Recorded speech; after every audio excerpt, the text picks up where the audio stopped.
Hey everyone, happy Monday, and it's time for another rant. We are building off of our conversation on the 7 qualities of a healthcare leader.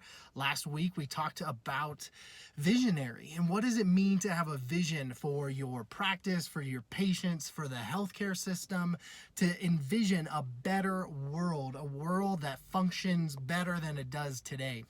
And we're taking a next step into communication. Now, what good does it do to have a vision if you can't communicate it to your team, your staff, your patients, your community? What good does it do to be unable to communicate that? So a few tips on how we can become more effective, better communicators. And I want to take it back, way back to Aristotle, one of the greatest orators of all time. Aristotle talked about 3 particular qualities that you have to be a good communicator: logos, pathos, and ethos. Logos is logic. We need to first know our audience. Who are we speaking to? And is our argument, our vision, what we're trying to communicate, logical? Can we explain it clearly in a way that our audience knows and it makes sense to our audience? The second is ethos, which really refers to really more ethics, and ethics in the context of, can I believe what you're telling me? Are you a valid source of information on this topic?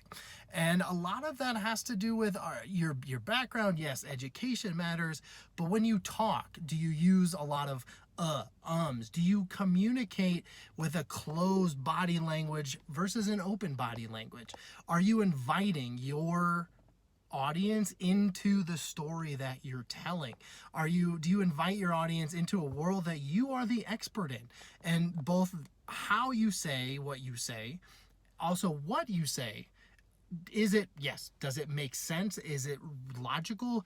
But are you communicating it in a way that states, I am a credible source on this topic? And then the third piece is pathos, which really refers to passion. And we're going to delve into this a whole lot more next week. So stay tuned, because passion and being passionate is one of those 7 qualities of a healthcare leader.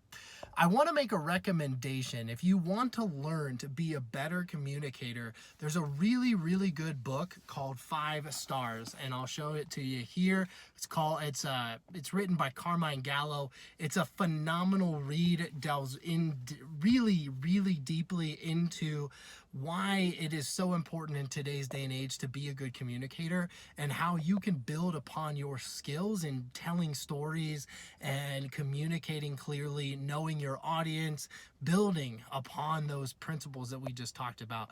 So read it, get it, learn to be a better communicator, and let me know, what else do you think are important characteristics of a good communicator? So have a great week. Let me know. Comment below. Let's go.